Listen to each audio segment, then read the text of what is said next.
So nagkakaroon po tayo ng series sa mga naka-attend na po ng topic natin. First topic natin, di ba? Nag-preach ako about Zoom lens. Si Brother Alfie nag-preach about in and through. So on. Now, as part po ng ating discussion or conversation, part 4, let me begin with this title, The Power of End. The Power of End. Okay, so ginamit ko yung mismong title from the book na pinag-aaralan natin, yung pong One at a Time from Kyle Alderman. Ano bang kapangyarihan mayroong term na end? Di ba? Maganda po yung papaalala sa atin dito ng Panginoon. And this is my question. What do you think is the best expression of compassion? What do you think is the best expression of compassion? Marami tayo pong ginagawa sa buhay. Meron tayong tinatawag na empathy, meron tayong tinatawag na sympathy. Di ba? Meron tinatawag tayo na compassion. So, muli makikita natin in the biblical point of view, ano ba yung matututunan natin about compassion na nakita natin sa Panginoong Hesus. Alam niyo po sa buhay, iba kasi kapag ka mayroon kang sinusundan. At yung sinusundan mo, alam mo hindi ka ililigaw. Walang iba yan kundi ang ating Panginoong Hesus. Lahat po tayo, mas maganda na makikita natin, nagkakaroon tayo po ng isang, masasabi ko, principle in life na we look always to Jesus. Kinikilala natin ang Panginoon, ano yung bagay na ipinamuhay niya nung narito siya sa lupa, na mababasa natin sa kanyang mga salita, dahil siya po yung perfect example sa atin. Paano mamuhay? Of course, part ng ating example ay yung ating marahil magulang, ating mga kapatid, panganay o bunso man or sino man yung tao na sinasabi po natin na tinitingnan natin, yung iba ginagamit yung term na ina-idol natin para gawin nating maging pattern sila sa buhay natin. Of course, normal naman, alam natin lahat, hindi tayo perfect. Di ba? Kaya nga sa Tagalog may kasabihan, pulutin ang mabuti at ang masama ay iwaksi. Parang panahon ko na lang parang panahon ko lang yata, parang hindi nakaka-relate sa aking kapanahunan, Narinig nyo ba yon? Or ngayon nyo palang narinig? Napapag-alaman talaga kung kailan ako, Iba na kasi ngayon yung generation, Iba na yung mga, anyway. So, isa po yun sa life principle na pwede rin nating tingnan. Diba? Sa ating kumbaga ay buhay sa mundo na to, mayroon tayong natututunan sa kapwa-tao. Mula sa ating magulang, pero alam natin hindi perfect ang kapwa-tao. So wag mong titingnan yung mali para hindi ka rin mapahamak. Pagka tiningnan mo kasi yung mali, sisisihin mo siya. Ay pati ikaw, ang tendency, gawan mo ng mali. So kaya si Lord nagtuturo sa atin. Ang Panginoong Hesus po, kaya sabi ko, He is the best example kasi wala siyang pagkakamali. Lahat ng ginawa ng Panginoong Hesus ay tama dahil siya ay Son of God. Okay, hindi natin kayang gawin lahat ng ginawa ng Panginoon, of course. Kasi tayo po ay may kahinaan. But at least, yung pong mga bagay na pwede naman natin gawin, masasabi natin, sa kakayanan na ibibigay ng Panginoon, pwede po natin magawa. At from this question, kung titingnan po natin, let's read from this text, Luke chapter 7, verse 13. Sabi po ron, when the Lord saw her, He had compassion on her and said to her, do not weep. So isang kwento, isang biblical story, nung ang Panginoong Hesus ay ito sa lupa, sinulat ito ni Luke at binanggit ni Luke yung term na compassion. Ang Panginoong Hesus ay nagkaroon ng compassion sa isa pong babae. Ano bang naging situation nung magulang na to o ng babae na to? So kung mayroong bagay na gusto ko po natandaan nyo, ating mapag-aaralan is this. By recognizing compassion, more than emotion, we can put it into action. By recognizing compassion, more than emotion, we can put it into action. Kaya mapapansin po natin kung anong kahalagahan ng tinatawag na biblical compassion na makikita natin sa Panginoong Hesus. Okay, tingnan muna natin, paano ba dinidefine ang compassion based sa dictionary, ito daw yung compassion. Compassion implies pity coupled with an urgent desire to aid or to spare. Yan daw yung compassion. Implies pity coupled with. Ibig sabihin, ang compassion hindi pwedeng alisin yung tinatawag na urgent desire or pangangailangan na tumulong or magbigay ng spare time or whatever kung ano man yung pangangailangan. Maglaan something, maaaring pagtulong yan. So, dinidefine, di ba, at malinaw sa definition na to, na pag mayroon ka raw compassion, kalakip niyan yung action. So, di ba, kalakip niya yung action. Ang kaibahan ng empathy or sympathy, ang sympathy pwede kasi na maramdaman mo lang yung awa. Nakakaawa siya. Kawawa naman, namatayan. Di ba? Nalubog ang baha, nalubog sa baha. Naaawa tayo eh. Mayroon tayong ganong emotion. Pero pagka compassion at tumama daw sa atin, hindi pwedeng wala kang gawin. Pag naramdaman mo yung awa na yon, pag compassion yung dumating sa iyo, ang next na gagawin mo ay gumawa ng isang bagay to meet that need. Kung ano man yung makakayanan mo. So hindi mo raw binabaliwala na wala ka magawa. Alam mo, kahit walang-wala ka talaga, i-message mo lang siya, encourage mo siya. Bes, ganyan-ganyan.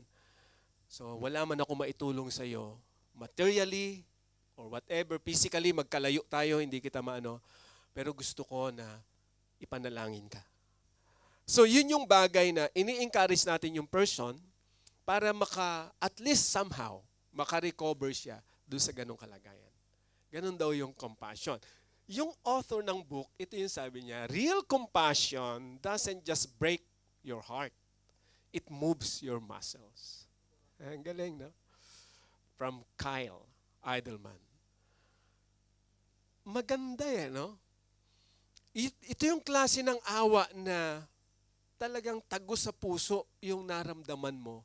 At dahil doon, hindi pwedeng wala kang gawin. Kaya di ba kapag dumarating yung point sa buhay natin na kahit walang-wala tayo minsan, ito nangyayari.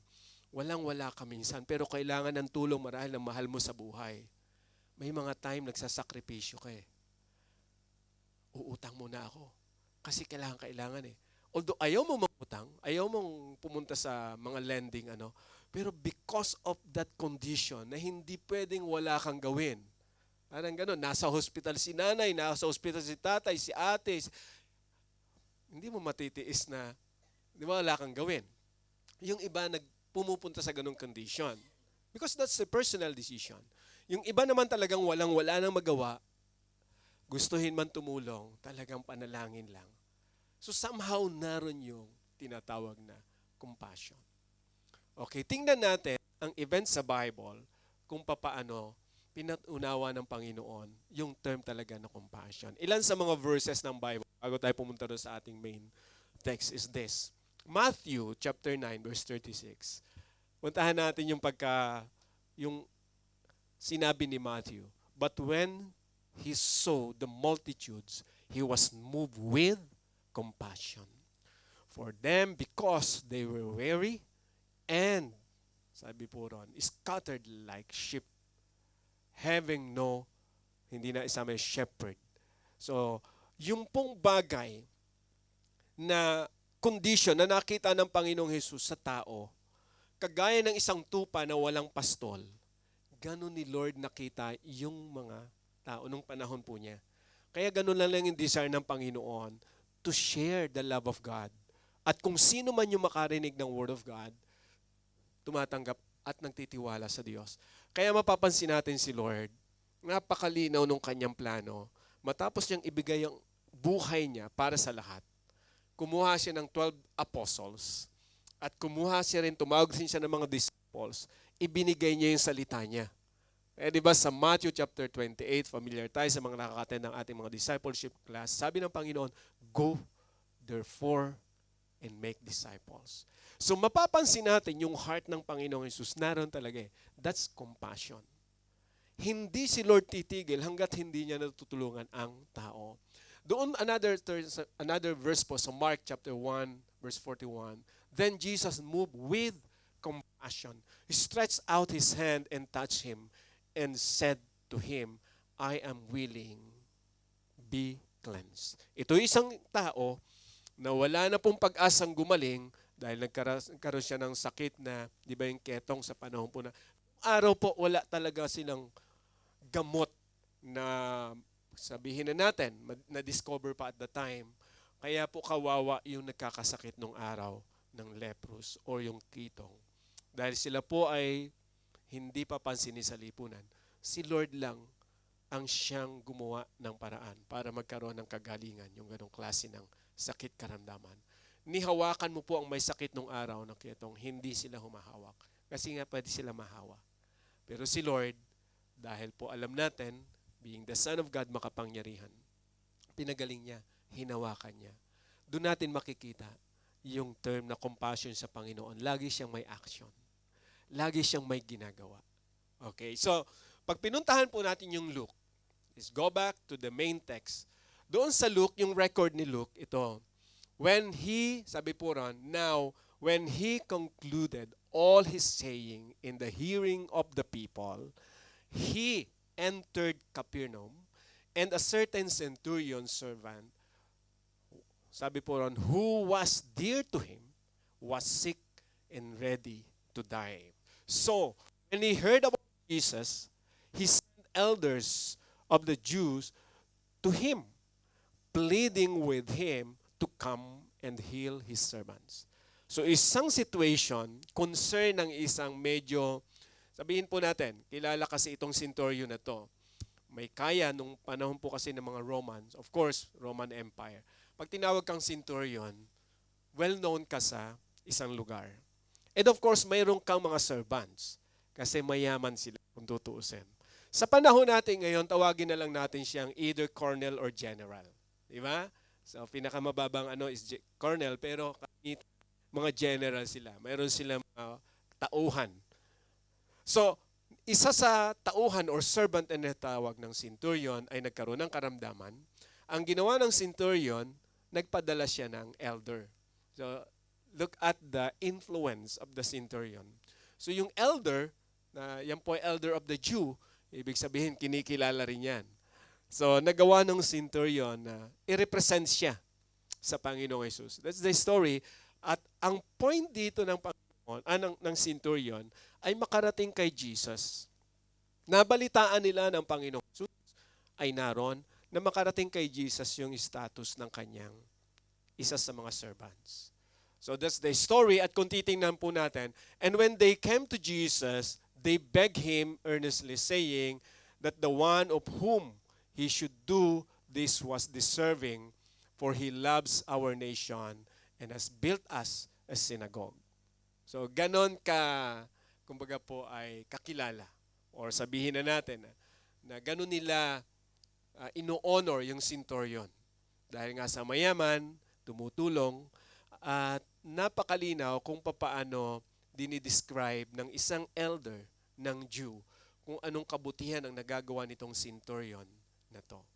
So concern, of course, siguro kahit naman sino sa atin, no?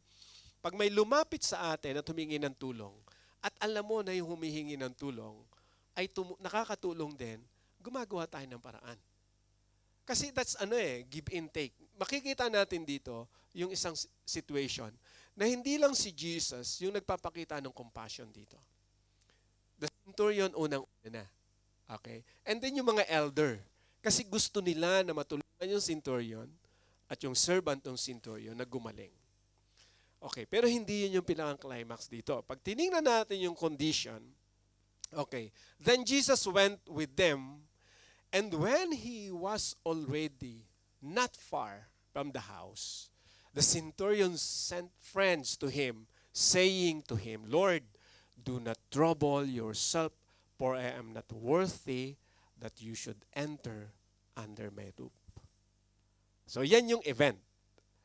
Isang centurion, di ba, yung nung binabasa ko to, sabi ko, ibang klase rin itong centurion na to. Nag-send siya ng, sabihin natin, delegates, okay? Representative, okay? Pinapupunta niya si Jesus. Nung naroon na si Lord, on the way, papunta sa kanya, bigla na naman siya padala ng second delegates, friends. At ang pakiusap niya, wag nang tumuloy si Jesus. Can you imagine that? Gusto na niya si Lord, Lord, wag ka nang pumunta. Bakit? Bakit ganun yung sinabi ng centurion?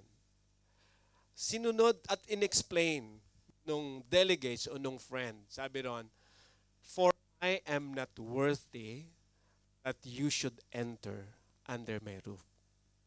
Na-realize nung centurion kung gaano siya ngayon kakasalanan sa harap nung Messiah na pupunta sa bahay niya.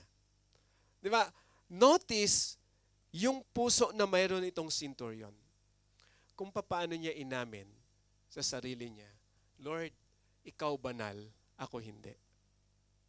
Hindi karapat-dapat yung lugar ko sa iyo. Ganun na tiningnan kung sino si Jesus. Di ba sa buhay natin, pag na-realize natin kung sino ang Panginoong Jesus at lumalapit tayo sa Kanya, di ba? At nakita natin yung ating pagkukulang. Lord, hindi ako karapat-dapat sa iyong harapan dahil sa aking mga ginawa. Di ba? Pero yung request natin sa Kanya, kagaya ng request ng centurion, hindi nawala po. Hindi nawala sa isip ng centurion yung request niya. Mayroon siyang sinabi at yun yung talaga nakapag-trigger sa Panginoong Jesus. At nagpapaunawa sa atin, sa panahon natin ngayon, anong lesson mayroon na makikita tayo from this verses. Therefore, sabi ron yun, I did not even think myself worthy to come to you, but say the word. Ayun yung point ng centurion. Say the word, and my servant will be healed. For I also, I'm a man placed under authority, having soldier under me. And I say to one, go, and he goes. Sabi po ron. And to another, come, and he comes. And to my servant, do this, and he does it. Ibang klase. Ibang klase po itong pananampalataya na to ng centurion. Nung binabasa ko to, sabi ko, Lord, kakaiba yung faith nitong centurion na to, na nakita niya sa sarili niya kung papaano siya or kung papaano niya ina-apply yung authority na mayroon siya sa buhay niya. Okay, malinaw sa centurion, mayroon akong kakayanan na ganito. Sabihin ko lang, ginagawa. Pag inutusan ko kung sino man yung utusan ko na under me, sinusunod. Kaya ang sabi niya kay Lord, just say a word. Ibig sabihin mo lang na magaling na yung context ng centurion, hindi mo na kinakailangang pumunta sa bahay ko. Just say a word. At alam ko gagaling siya. Ganun klase yung pananampalataya ng centurion sa Panginoon. At pag tinunoy po natin yung verses na yan, ang ganda yung comment ng Panginoon pag nag-aralan natin. Pero bago ko dalhin doon, di ba sa buhay natin minsan, pag titingnan natin yung reality sa buhay natin, minsan kinakausap tayo ni Lord, anak, ano ang binigay ko sa iyo? Anong bagay na mayroon ka? Di ba? Kasi minsan ang dami nating request sa Lord, di ba? Normal naman yan. Ang dami nating hinihingi sa Panginoon. Ang dami nating gustong mangyari, di ba? Sa buhay natin. Na minsan talagang kinukulit natin si Lord. Di ba? Na hanggat hindi natin, this is the reality in life eh. Hanggat hindi natin nakikita yung result, parang hindi tayo ma-convince na si Lord ba totoo? Ang dami ko ng prayer. Di ba? Siguro kung sinusulat nyo lahat ng prayer nyo, natin, more than 100, maybe, mula nung maliit pa tayo, baka thousands na yung iba, di ba? Ang tanong, ilan yung sinagot lang ng Panginoon? Di ba? May mga ganun tayo minsan na analysis sa buhay. Bakit ko po nasabi to? sa buhay natin, pag si Lord nangungusap sa atin, at gusto niyang ipaunawa yung pananampalataya natin sa Kanya, ang pwede nating makita ay kung anong pinagkatiwala sa atin ng Panginoon. Okay, halimbawa lang, of course, common sa mga magulang, sa may mga anak. Ang bata, yung inyong anak, di ba? Ano man ang sabihin nyo sa inyong mga anak, nung bata pa siya, wag nang pag-usapan yung pagbinata na or malalaki na kasi matigas na minsan ng ulo, parang tayo nung araw, di ba? Pero ang bata, pag sinabi ng nanay, di ba, wag gawin yan o gawin ito, alam natin sumusunod ang bata. Kahit paminsan, yung bata parang medyo alanganin sumunod kasi busy, pero alam mo na kapag ka nagsalita ang daddy or mommy, ang bata susunod at susunod yan. Dahil nakikita ng bata yung authority nung nagsasalita. Instant po yan eh. Automatic yun eh. Pero of course, pag nagbinata na or nagdalaga na yung bata, iba na yon. Kasi may sarili na siyang desisyon. Nababalance na niya kung dapat ko bang gawin ito, panahon ba. So pagka medyo matigas ang ulo, medyo may delay. Pero pagka naman mabait-bait, okay lang. Nagiging smooth. Ganun ang buhay eh. So ano yung bagay na to na makikita natin sa panahon natin ngayon? Ano mang request natin sa Lord? Okay, ano mang bagay ang gusto nating ilapit sa Panginoon? Kung titingnan natin yung sarili natin, sa akin personally, ang pwede kong tanungin, Lord, kailangan ko tong bagay na to. Halimbawa, Lord, gusto kong pumunta sa ganitong bansa. Gusto kong mag-abroad, for example. So ang tanong ko sa sarili ko is, ano bang mayroon ako sa buhay ko na binigay mo sa akin? Kasi sa Panginoon walang imposible. Di ba? Alam natin, pag sinabi ni Lord na ito ang mangyayari, mangyayari talaga yan. Walang imposible sa Lord. Pero yung practical situation, sa tingin mo ibibigay sa iyo ng Diyos ang isang bagay na hinihingi mo kung hindi naman talaga o yung kakayanan mo ay hindi sapat para sa bagay na yon. So, by wisdom, di ba, doon tayo kakausapin ng Panginoon. Doon ni Lord ipapaunawa yung klase ng pananampalataya na sinasabing, di ba, faith that works. Hindi ito yung dead faith. Pagka sinabi nating faith that works, dapat mailink natin kung ano yung bagay na binigay sa atin ng Panginoon. Ability, kakayanan na mayroon tayo. Kasi every time we ask and pray, Lord, gusto kong mangyari ito sa buhay ko. Ang titingnan muna natin, kung ito ay mangyari sa atin, kaya ko ba? Kung ako ay mapupunta sa lugar na yon, kakayanin ko ba? Diba? Ano ang magagawa ko? Ano ang pwede kong mangyari? Minsan yung mga bagay na yon ay kinakailangang mapag-isipan natin bago natin, di ba, i-insist or whatever kung anumang klase ng prayer mayroon tayo sa Panginoon. At doon ipapaunawa ni Lord kung yung bang hinihingi natin ay naayon sa kanyang kalooban or hindi. Dito ko nakita, hindi man tayo kagaya ng centurion, wala man tayong kumbaga, authority kagaya ng centurion na to. Pero yung common denominator na tinatawag po natin sa buhay is, anong klase ng faith, yung expression of faith mayroon tayo every time we ask God in prayer. Kagaya ng centurion, Lord, just say a word. Bakit nasabi ng centurion yun? Kasi ganun din ako, Lord eh.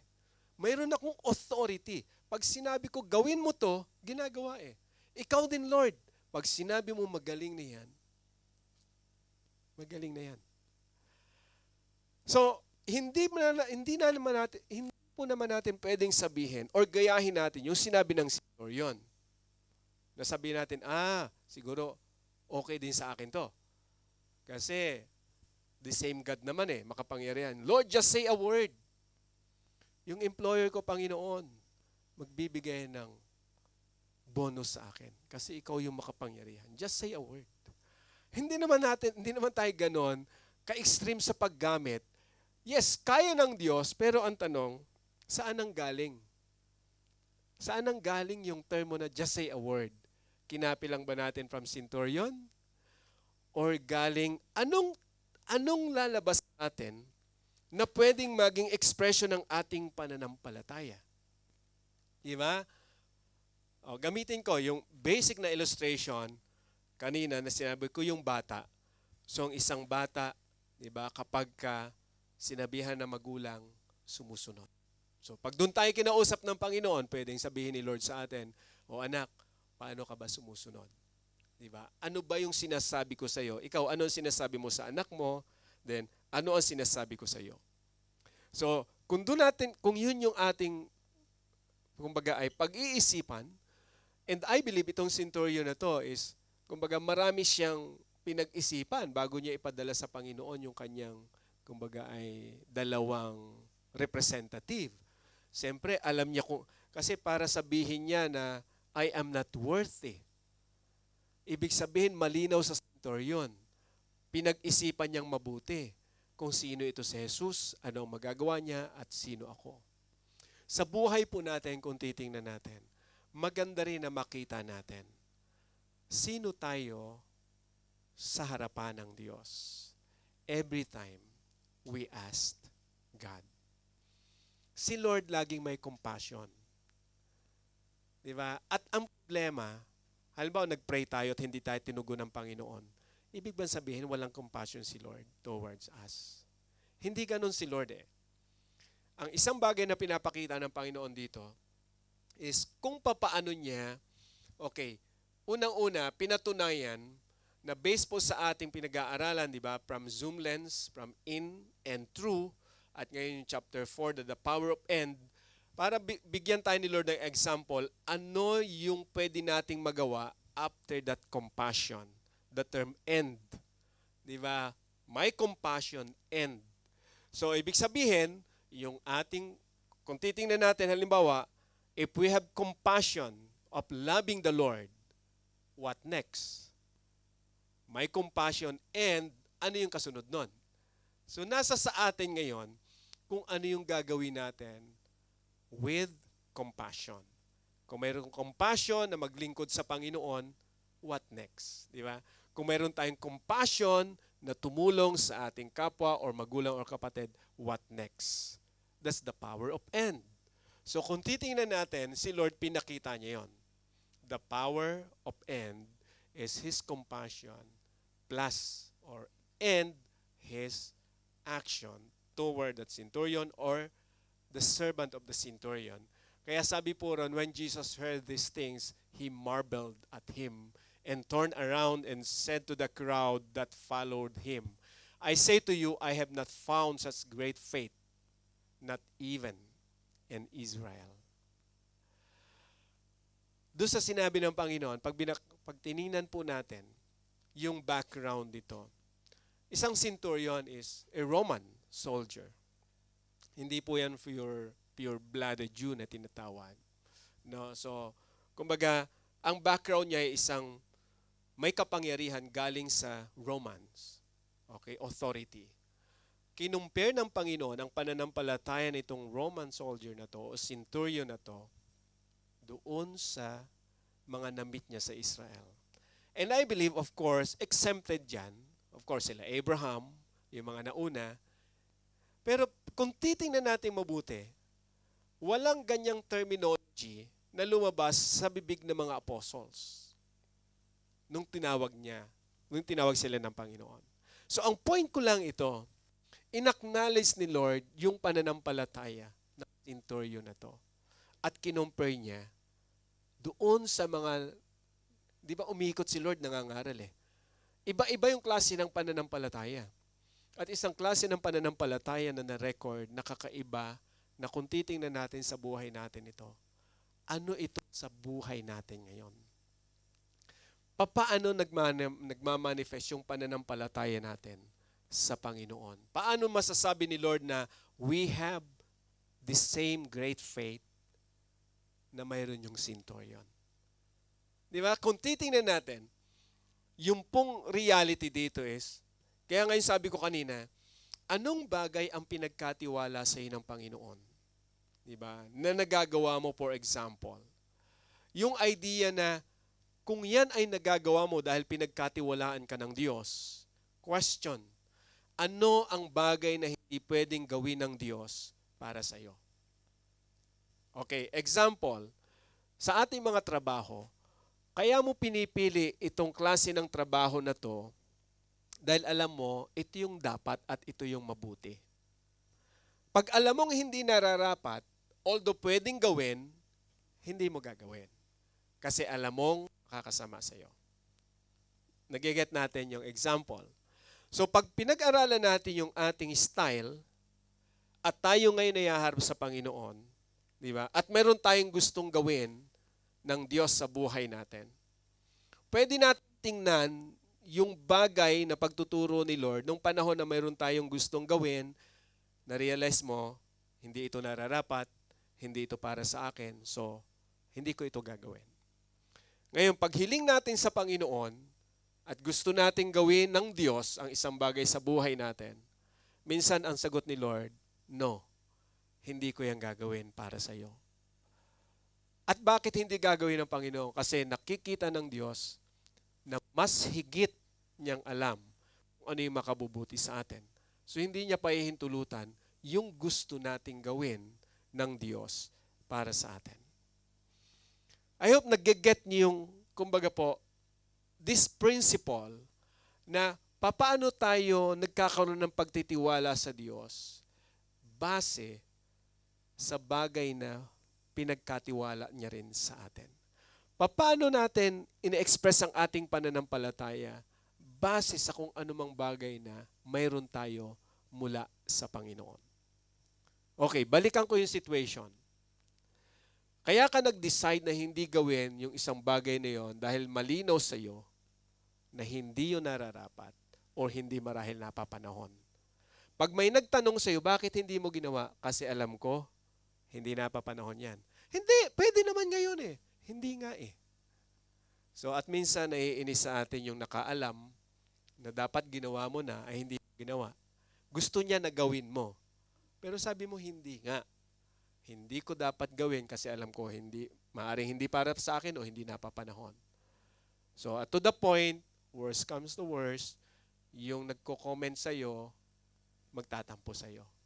Kasi gusto niya gawin mo yon, ay ayaw mo. Kasi para sa iyo, hindi nararapat. Balik tayo sa Panginoon ngayon. Minsan gusto natin sa Diyos, gawin niya yung bagay na nakikita natin, na sa tingin natin, okay naman to sa akin, Lord ah. Bakit ayaw mong ibigay? Ito yung gusto kong mangyari, Lord, pero bakit ayaw mong gawin sa buhay ko? Posibleng ang sagot ng Panginoon sa atin, kagaya nung sagot mo ron sa kaibigan mo. Hindi pa panahon. Ayaw kong gawin yan. May panahon ako dyan. So makikita natin na by truth and principle, si Lord nagpapaalala sa atin. Minsan itong compassion na to, na alam natin, He is compassionate. Si Lord talaga gusto niya tayong tulungan, turuan. Pero may mga panahon na hindi natin natatanggap yung gusto natin. Sinabi ko po yon kasi in contrast doon sa event na kung saan nangyari dito po sa centurion. Positive kasi yun sa centurion di ba? So nagkaroon ng result kasi nga nakita ni Lord yung pananampalataya ng centurion. The bottom line is this. Kung the same faith na makikita ng Diyos sa atin, kung ano yung kumbaga isang klase ng decision o kaisipan sa isip sa isip natin na nasasabi natin sa Lord, Lord, kung hindi mo man ibigay sa akin ito, masaya pa rin ako, Panginoon, na maglilingkod at susunod sa iyo. I think doon natin makikita kung anong klaseng compassion meron si Lord sa atin na hindi tayo after doon sa answer ni Lord na positive, kundi ang pagtuturo sa atin ng Panginoon is for us to realize kung paano naman tayo susunod sa Panginoon. So doon natin makikita na yung salita po ng Panginoon doon sa crowd, nung inaddress niya yung ginawa ng centurion, is talagang positive. Sa buhay natin, Of course, gusto ng Panginoon na tugunin yung ating mga dalangin, but in reality, hindi lahat po nangyayari. So ito ay nagdedepende, again, pa rin sa kalooban ng Diyos sa buhay po natin. Kaya ang nangyari, those who were sent returning to the house found the servant well who has been sick.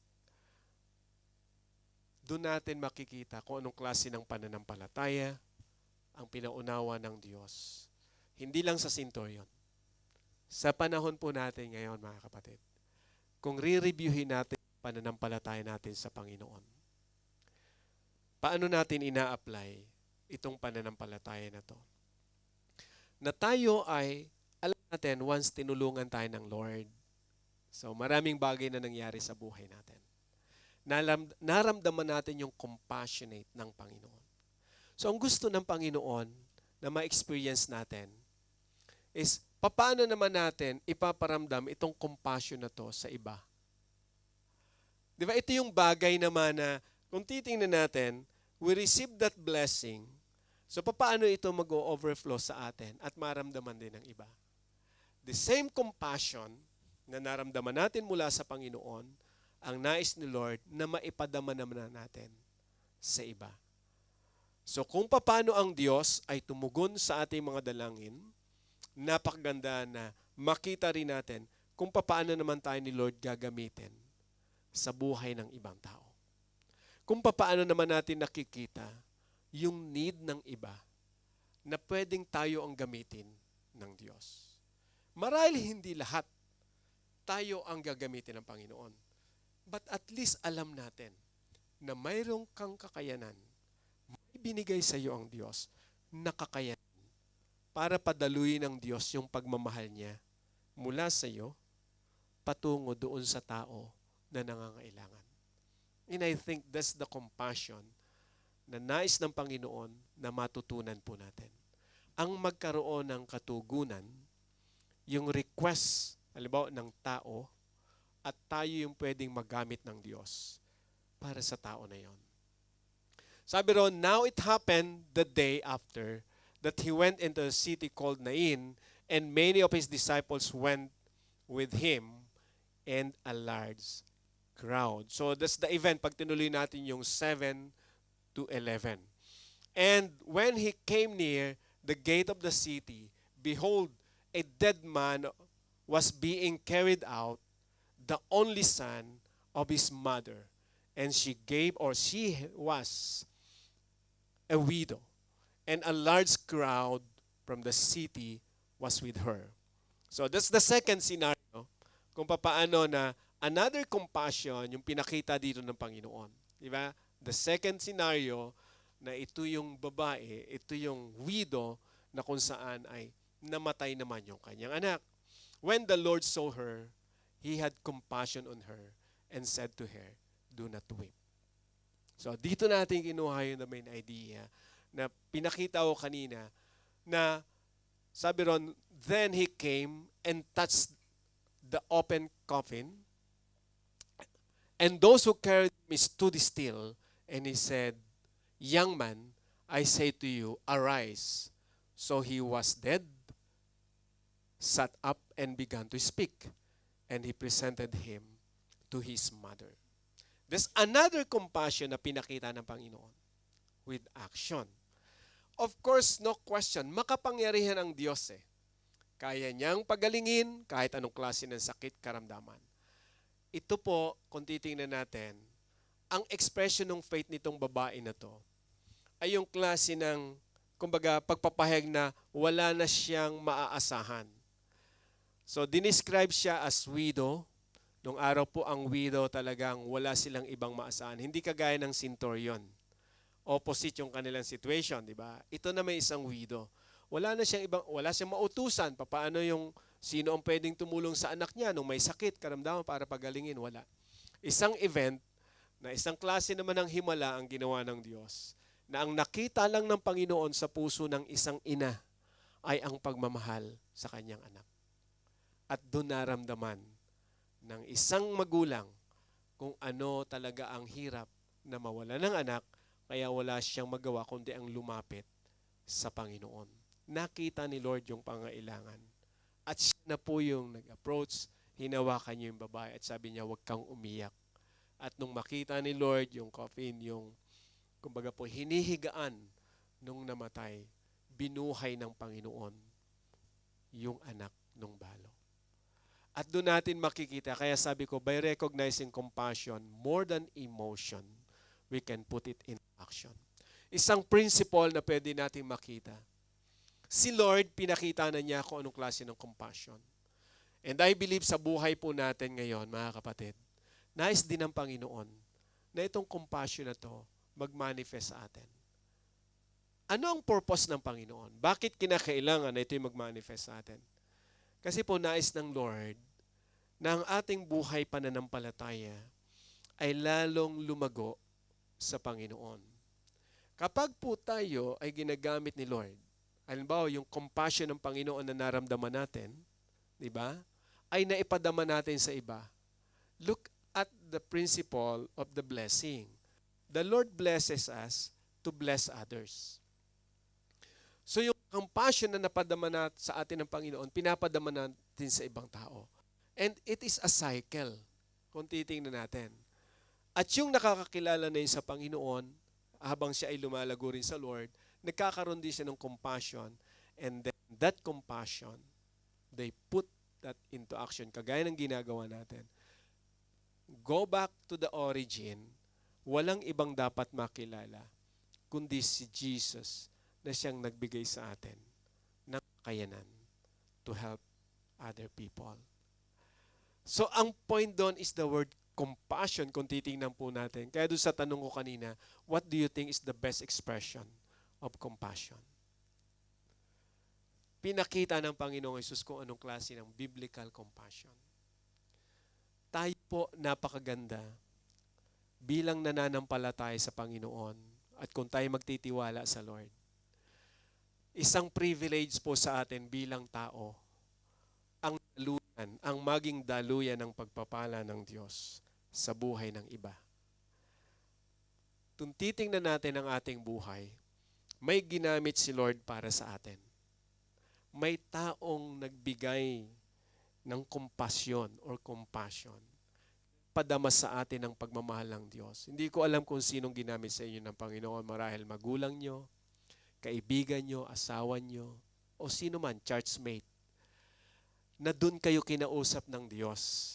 Dahil dumaloy sa kapwa-tao natin kung sino man, yung pagmamahal ng Diyos at naramdaman natin. So, kung titingnan natin sa buhay natin, if we have that compassion, ano yung pwede nating magawa? Paano natin ito ma-express? Diba? Sa ibang tao. So, napakaganda po na maging principle in life natin na maging daluyan tayo ng pagpapala ng Diyos.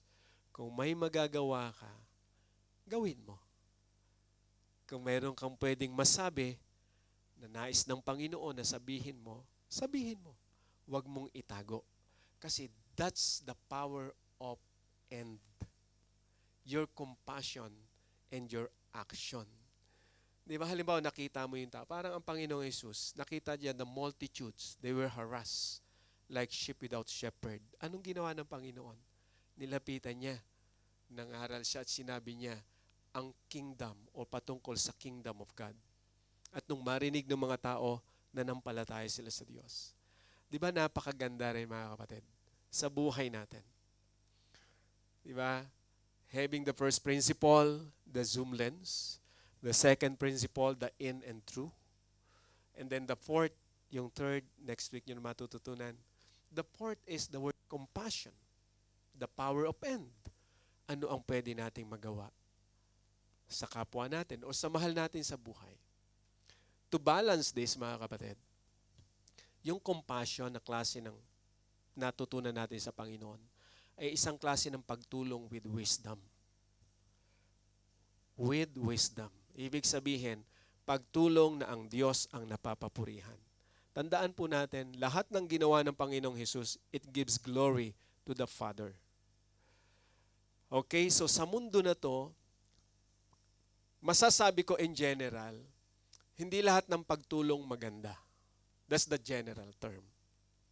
Kasi mayroong pagtulong na ang term is pagtulong, pero hindi natutulungan na maging maayos yung taong tumatanggap ng tulong. So ang point ko, dapat hindi maging toleration sa buhay nung tutulungan natin yung ginagawa nating pagtulong. Kinakailangan yung pagtulong sa Kanya ay makilala niya ang kabutihan ng Diyos.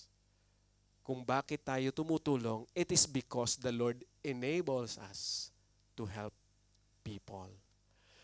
To balance again, hindi po mali na magsalita tayo ng no, okay, sa pagtulong. Mayroong humihingi ng tulong, for example. Kung nakita mo na hindi makabubuti sa kanya yung hinihingi niya, say no.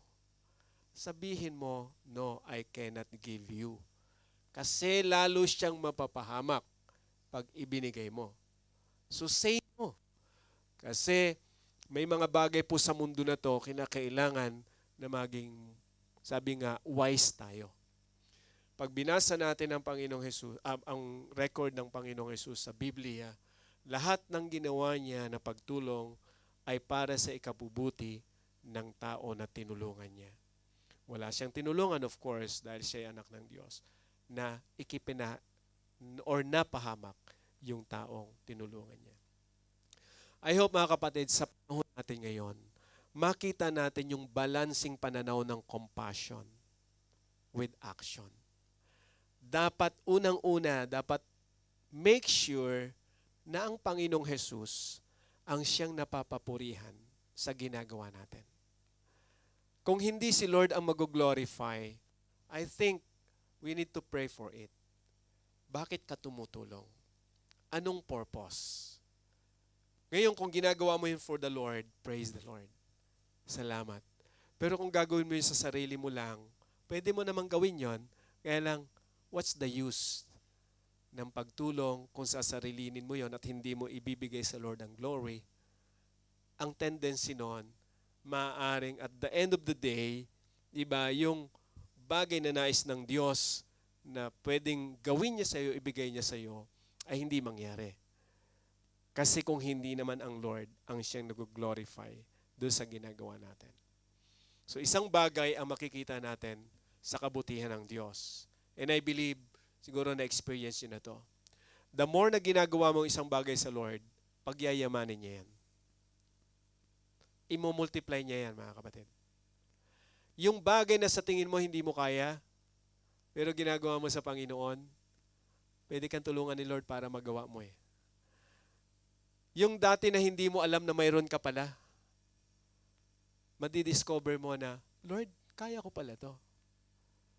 Meron pala ako nito, Panginoon. Bakit? Kasi ginagawa mo ng tama. At doon ni Lord minomultiply kung anong pwede pa ang pwede niyang ibigay sa atin para maging blessing din tayo sa iba. Diba? Kaya po, yung sabi ko sa posting natin ko nabalik, God helps us see the needs of others that we may help one another. Pag tumingin po tayo at mayroon tayong compassion, ipapakita sa atin ni Lord ang need ng kapwa natin o ng mahal natin sa buhay. God helps us see the needs of others that we may help one another.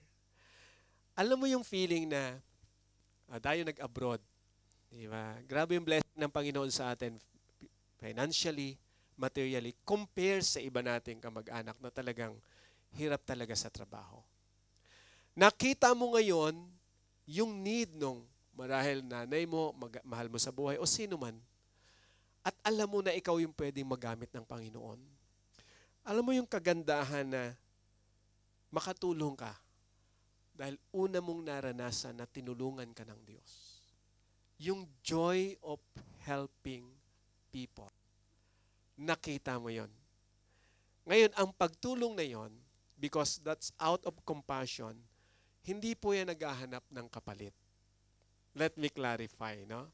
Pag ikaw ginamit ng Lord para tumulong, dahil blessed ka na ni Lord i-remind ka ng Panginoon, anak, huwag ka maghintay ng kapalit, ha? Kasi, pag hinintay mo yung kapalit, galing sa Kanya, maproprostrate ka. Huwag mong hintayin yung kapalit galing doon sa person. Gawin mo lang yung pinapagawa ni Lord at siya ang magpro-provide sa iyo kung ano ang dapat niyang ipalit sa tulong na ginawa mo sa taong walang maitutulong pabalik sa iyo. I think that's the principle ni God. Yung blessing ng Panginoon, kaya niya tayo binibless to bless others para huwag tayo maghintay na i-bless tayo ng tao na tinulungan mo. Sasama ang loob mo pagka ganon. Kasi may mga taong hindi, parang ganito minsan masakit man sabihin, may kakayanan sila pero baka hindi sila sanay na tumulong din. Ay pag nag-expect ka, ano ba yan? Tinulungan ko tapos di mo lang ako matulungan. Sasama ang loob mo, di ba? So, gawin mo is, Lord, bless mo ako. Kaya ko naman tumulong. Hindi naman lahat siguro manggagal. Pero kaya ko naman, Lord, tumulong eh. So, tulong yan para sa Panginoon, gawin mo lang. And you will see how the Lord will bless you because of that. Kasi ako po naniniwala, ang Panginoon, He is just. Pag ginagamit tayo ng Panginoon, hindi niya kalilimutan yung ginagawa po natin. Huwag ka lang mag-expect, huwag ka lang magtanim ng sama ng loob kasi may stress ka lang eh. Magiging hindrance pa yan para yung blessing ni Lord, hindi mo tanggapin. Lord, ano ba yan? Tinulungan ko, hindi ako tinulungan. Parusahan mo sila, Lord. Baka lang, invest na yung blessing ang tanggapin natin sa Panginoon, hindi, di ba?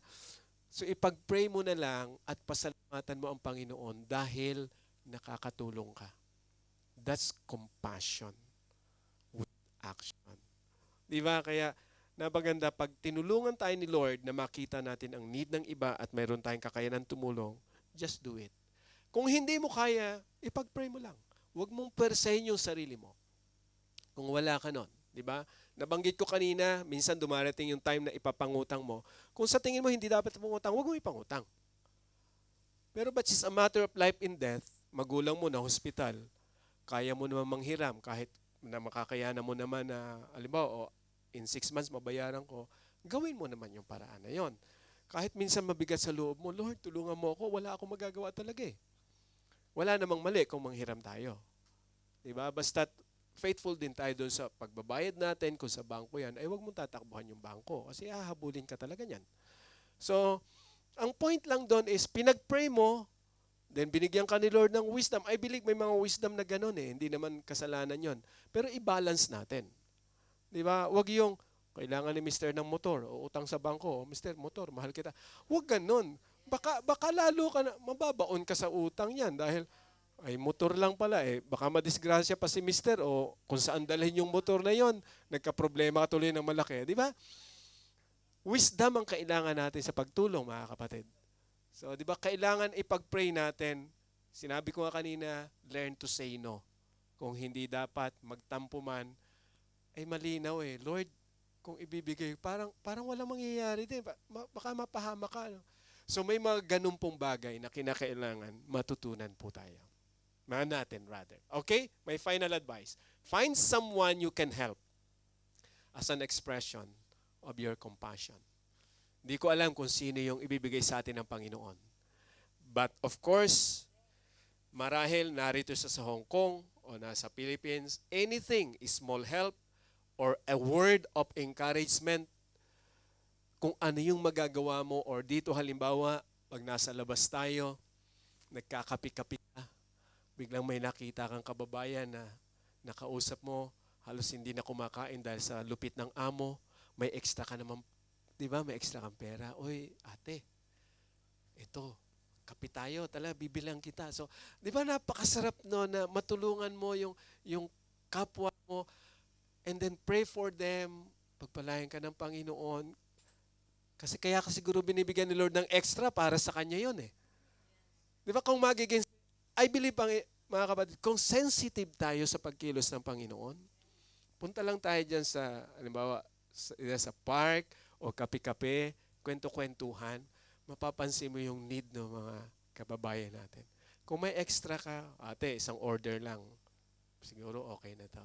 Libre kita ngayon. I think yung compassion na yon ay napakagandang iparamdam. 'Di ba? Kung mayroon kang extra mga kapatid at pinag-pray mo na, Lord, ito talaga para dito. 'Di ba? So kung wala namang extra, ay huwag mo naman pilitin yung sarili mo. 'Di ba? Ang point lang po rito is pray for it. Kung ano yung pwede nating magawa, find someone, pray for someone, and I believe the Lord will help us. The kind of compassion that we have learned from the Lord. So, kumusta po tayo, mga kapatid? I believe na ang Lord, marami siyang pwedeng patunayan sa atin kung gaano niya tayo kamahal at nais niyang padaluyin ang pagmamahal na yan para maramdaman ng iba sa kapwa natin. Okay?